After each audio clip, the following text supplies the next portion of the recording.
from the time the news with Leslie broke at the Combine to now where that stands? Yeah, so very confident in the staff that we have.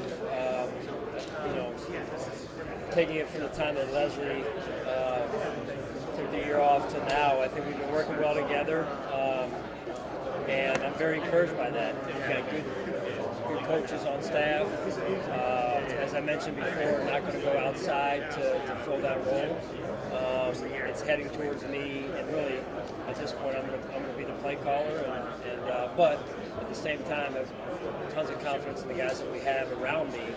That if I need to toss it to them from time to time, I can do that. Is Al Holcomb like an example of that? Well, I think all of them are. You talk about the guys that we've had there in particular. Now adding Al, very confident, like I said, in that entire group. You had mentioned before, wanting to take time to do like research and the decision making. What did that look like? Like, what were things you kind of delved into there? Yeah, I mean, just looking at not only who we are internally, but also what options may be out there and what's best for the team and what's best for our players. Younger defense, older defense, all those things you want to factor into the decision. So for those who aren't there every day, just where things are in the process with making a decision where you are as a team trying to support and help them make that. Yeah, that's really where we're at. The support, trying to assist anywhere we can, not just football-wise, but everything that goes into just him and his life, and just because he came through that situation doesn't mean we stop with the support. So we're hopeful that he plays, but at the end of the day, that's a decision that he's going to make, but we support him whether he decides to play or not. You guys going through consultations with specialists, getting all the information that he needs, reports, then is on him to make up his mind. Is he close to getting through the information gathering process? Well, I think the best way to say it, that process continues. You guys have so many support systems for players in place already, but this is such a different scenario. How do you find ways when it's so unprecedented of what we need to do to support him? Do you reach out to other people, or what is that kind of like? I mean, to some extent, because it's unprecedented for us, some of that is out of our control, out of our hands, and we become the second support. Not the primary support or the lead dog. He's got other people that he's going through his process, and we just try and support from the back or the side if we need to. But we're just praying for him and hopeful that everything turns out okay. Sean, with calling the plays this year, what do you have to adjust on game day? How do things change for you? How do you spend this time kind of preparing for that and the head coach responsibilities? Because obviously you've called plays before, you know how to do that. Kind of adding that on to what you do now. Yeah, look, it's been done before, so it's what I did coming up through and something I'm very comfortable with. And again, I think that the key here is I've got a really good staff around me that will allow me to even going back to the decision, it allowed me to even think that was possible was because of the staff that I have around me. If you don't have that type of staff, then I mean it could go in a lot of different directions, right? So we're just going to take it one day at a time. I mean, that's where we're at right now. And look, if we come to a deal and it's like, hey, this isn't working because of the breadth of the job, in addition to the coordinator piece, then I'll turn it over. So I'm very confident in the people in the room. Does that involve giving some other game day responsibilities to potentially someone else? Anything else you do as a head coach during game days, or is it pretty much you'll still do all of that? Yeah, I mean, pretty much. I anticipate still doing everything else.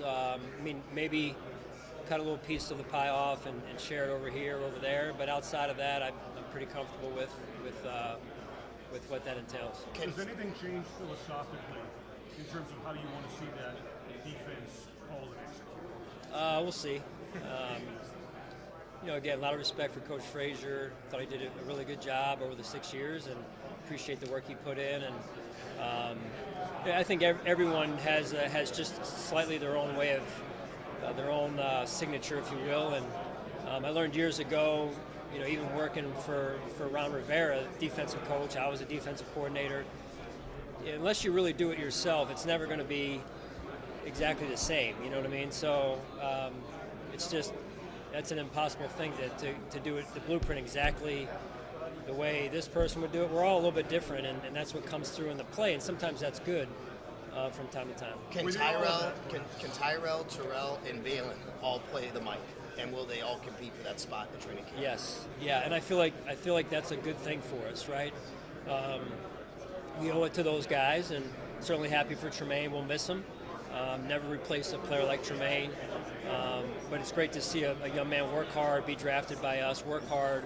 Obviously, would love to keep him, but happy for him and his family nonetheless. And for the guys that we have at the middle linebacker position, they deserve a shot. Our guys that are in the locker room deserve a shot, and we'll see where it goes. There are positives in that, Sean. There are positives to that, as you just alluded to, but it's a challenge, right? Having a question mark at this point at a position so vital to the team. I guess describe that aspect. Well, it is. It's in the center of the defense. It's the leader. It's a big leadership piece to the defense. There's a lot of communication that goes into it, a lot of leading by example that goes into it, in the off season, Monday through Saturday during the season, and then on the field during the game, so which you guys see. So it's a unique position because of the load that comes with it, the responsibility, not just making your own plays, but getting us lined up, knowing how we want to look defensively, the philosophical approach. There's a lot that goes into it. It's a lot for a young player, but there's also a first time for everyone. So I'm excited to see those guys. We'll see how that, we'll take it one day at a time here, but we'll see how that whole thing unfolds, and it'll be an open competition, and we'll see where it goes. Sean, what made Tremaine so special?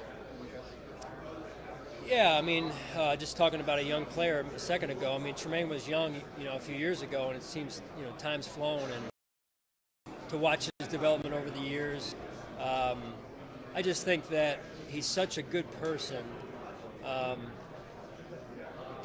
to handle things the way that he does, and that really goes back to his family. I know his brothers a little bit, and they seem to be cut from the same cloth. I mean, just top-notch family, top-notch support system. Tremaine Edmonds is a class act. He's just, he's unselfish. He's a person you can trust. I mean, I can't say enough good things about him. Sean, getting Jordan back, what does that mean for your defense, and how important it is with him and Micah together if they can be on the field at the same time? Yeah. Yeah, it's good to have those two guys back there, and I think it's important that they want to do it. I know for them, I feel like at least they want to do it. They have so much pride in kind of their team within the team, the two of those guys, and to see what happened last year, as you saw, it was kind of, after really the second game, it really wasn't anymore. And then Jordan was fighting every week to get out there with the injuries and whatnot. So that was a struggle last year. But now I think those two are chomping at the bit to get back together, have a great off season, be around the team and lead. And it's hard to lead as much when you're not out there. So it'll be good to have them out there again. We've heard, and even I think Brandon a few weeks ago said that maybe they'll still look at maybe having Christian play a little safety, see what that, because he can kind of do both. Is that still on the plans? Maybe to see where he fits best? Yeah, we'll see. We'll see. Again, I think it'll be an important spring for Christian that we get him out there in the right position in order to evaluate and how it offsets our roster. So there's still moves to be made roster-wise, and we'll see how all that fills in, and then where Christian goes beyond that. With Mike and Jordan, when Tremaine's gone, communication changes a little bit there, with coaching changes a little bit, how much does it help to have that stability of Mike and Jordan so they know this defense and the leaders there? Like, what does that mean to the team as a whole? Yeah, I think that continuity piece obviously leads to leadership, communication, just calming the waters once in a while too, whether it's off the field, on the field. It's good to have. It's not absolutely necessary, but it is gravy on top for us. with Jordan, he talked a lot about how trying last season was mentally and physically for him, and you talked about some of the injuries. Obviously, you guys re-signed him, so there's a confidence on your part that he'll get back to, that he can get back to full health and then being the player that he is. What have your conversations with him in regards to that? Well, I just think overall, I mean, what we saw last year, and I mentioned a few minutes ago, Jay, with those two is, they had it's called unlucky year where, I know one of them, Jordan went down. Actually, both went down in training camp early on. They both come back, and Micah goes down early in the year, I think after game 2 there. And then Jordan was battling all season. So that's I don't care what level you play at, it's hard to get into a rhythm when every week, and play your best when every week you're just trying to get healthy. So I think they're both chomping at the bit, like I said, to get back out there, have a good off season, get into Buffalo in the spring, help lead our team, and really get their bodies ready to go. With just when you're not dealing with that contract situation now, like Jordan was, it's you get your mind's a little bit clearer than when you are. Hey Sean, I don't know if they've asked about this already, probably, but Leslie Frazier, can you kind of summarize the surprise element of his decision and how it affects where you are right now? Yeah, I mean, Leslie's a great coach. I thought he did a really good job. I mentioned this earlier with our defense in the 6 years we've been in Buffalo. And yeah, surprised. But again, Coach wanted to take a year off, so I have a ton of respect for him for that, making that decision, and we move forward in our organization. So that's where we're at. What was your reaction to that? I mean, did you see it coming? No, I don't think you ever see those things coming, but you respect it, right? You respect it. So, then we move forward, with what we have to do.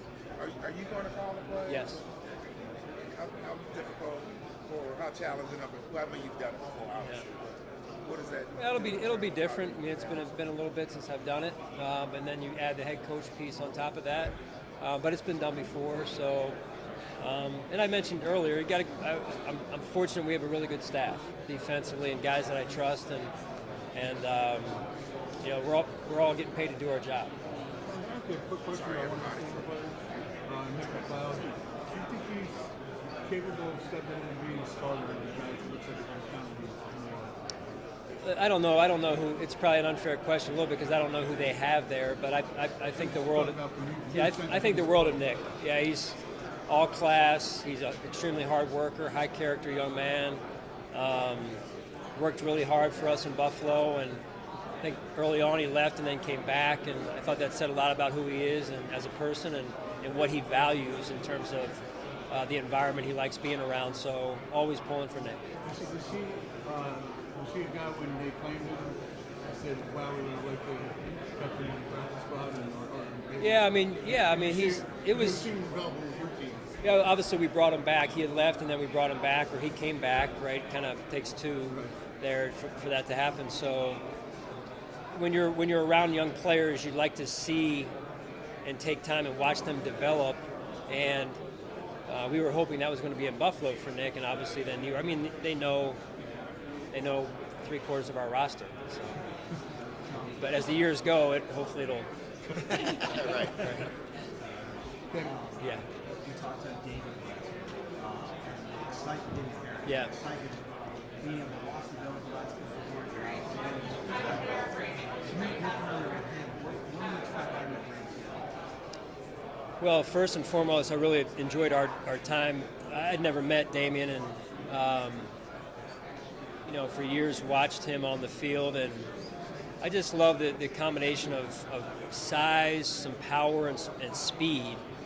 Now, listen, he's got to stay healthy because it's great to have all that, but if you're not healthy, you're not helping us. So we're going to have to do our part to help him with that and help manage those areas, and he's going to have to do his part in that as well. But I think that was a good pickup for us. Obviously, sad to see Devin move on, but what a great young man he is, and super happy for him and his family. And so we'll see how it goes, and feel good about Naheem and James all the while, and we'll see where that goes as well. I think a lot of people like the Harris signing. In terms of how do you see him You mentioned the power and the speed, that combination, maybe complementing what you have in James Cook coming into what's potentially a kind of a further breakout year for him and Naheem back there. Yeah, I think the biggest thing, Adam, is the speed element, right? I mean, we felt like we needed a slightly bigger back, but not a 250-pound cloud of dust type of guy.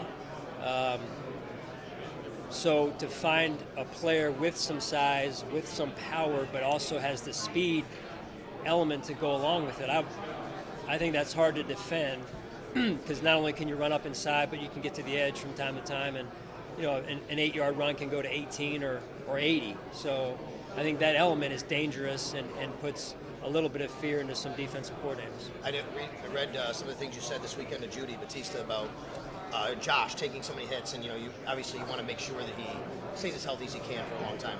Can you kind of walk us through that thought process of having your offense? You don't want to take that away from Josh, like you said, but you got to protect him better, or is it running the ball better? All those things that can go through your mind of how to do that better. Well, I think overall, this is going to be. I don't know if we'll ever stop this conversation, right? I mean, it's just going to. It's Josh's style of play and his personality, his competitive nature. But the style of play needs to continue to evolve. And I think with that, we'll chip away at some of those unnecessary hits, and we'll be left with, hopefully the goal is left with, just ones that come up through the course of doing the job, because it's important that he's healthy, right? And in this league, it is very hard to stay healthy unless you play a certain way. And so that's all we continue to work on that. But the mobile quarterbacks I've been around, that's an ongoing conversation for pretty much their whole career. Or those questions that you guys are asking, you can just, put them on a loop. With that in mind, like knowing that, like, yes, that way Josh plays, we're probably going to ask you that every time we talk to you. Yep. Has the conversation though with him like evolved in a way? Like, is it like when he was starting, like it was like one thing? Has it like changed in what you like need for him to adjust his game? Like, has he taken on things, like adjusted? Like, how has that changed? He has. No, and his growth, due to his growth, his maturity, all those conversations, whether it's about his, taking hits or whatever, they've all developed and changed over the years. So, yeah, I mean, that's the natural course of the evolution of a player. Yeah. Brandon had talked to us about signing Kyle Allen and how, like, you guys felt like you didn't need as experience necessarily of a backup quarterback in there for Josh, and like how he's grown to a certain point where he doesn't maybe need, that voice in there as much. Is that also like trusting Josh and like to do a certain amount? Like what goes into that not feeling like you need as experience of a guy? Well, when you're young and you play the quarterback position, the quarterback position in and of itself is a unique position in the NFL, and it can be pretty lonely at times. And picture 3 people in a meeting room versus 10 or 15, right? So you're going into a pretty small meeting room that's only occupied by 1 or 2 other people. And after a tough game, like it gets to be pretty lonely. So when you have a veteran piece in there that you can rely on and that meets you when you open the door, that person's sitting in there and they can say, hey, relax, I've been here before. That's critical for a young quarterback. Josh is now grown to the point where he's a veteran quarterback. He's been through the highs and lows of the NFL for the most part, and now it affords you an opportunity to put a younger or entertain the thought of putting a younger player in the room with Josh.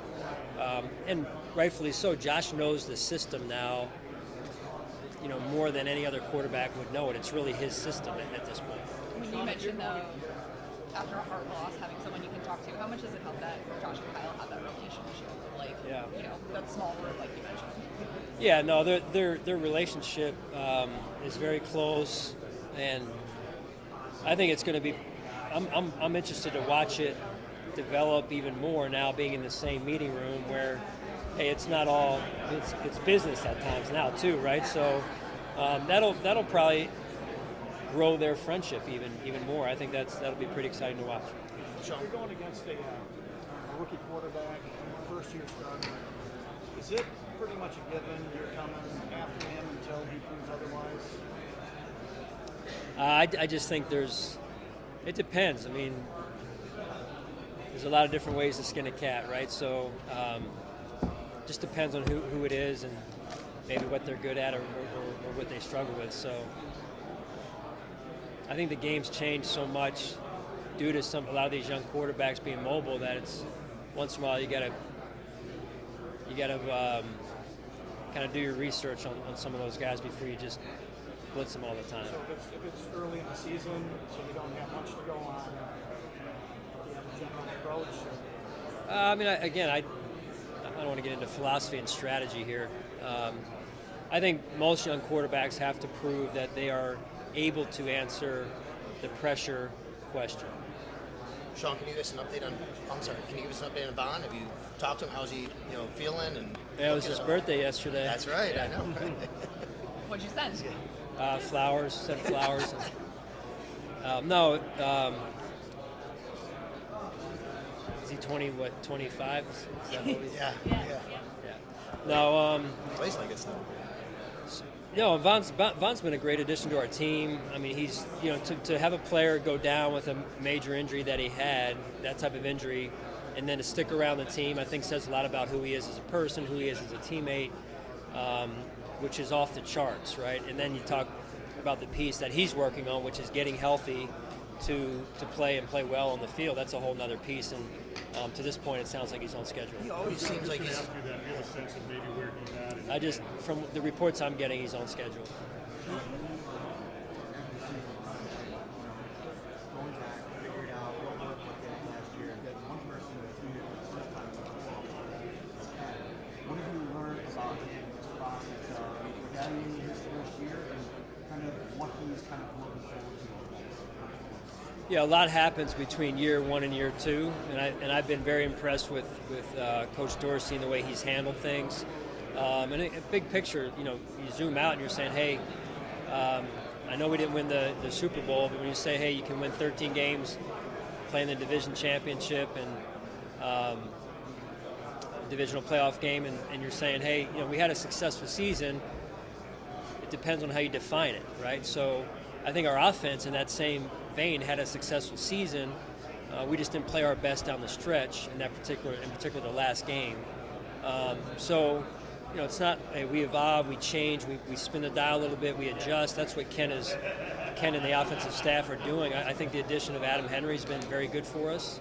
And there's been great collaboration, communication in the offensive room, and led by Ken, and we'll see how we come out in the spring. I think, again, not that the offense is going to change drastically, but there are some adjustments that we have to make as we continue to evolve and grow and trying to win that world championship. Sean,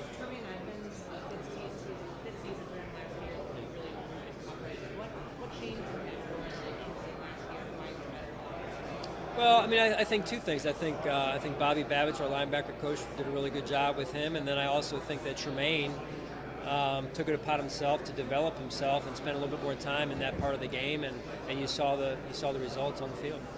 Sean, I'm curious. You got an up close look at Justin Fields, and you were talking about Josh earlier. I'm curious through the lens of being with Josh for a while. After seeing Fields, what you think? What your takeaways were from seeing him in that game in December?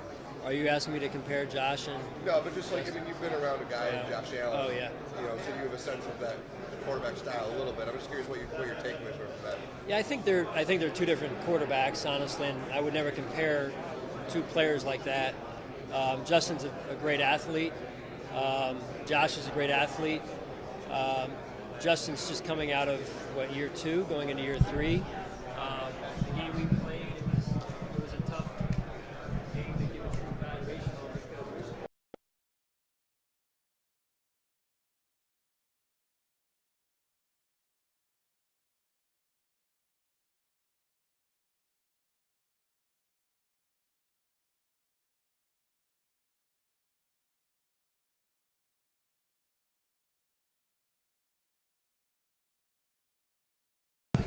Let's see what we can get. Let's go Cleveland. I don't even know where Baltimore's here.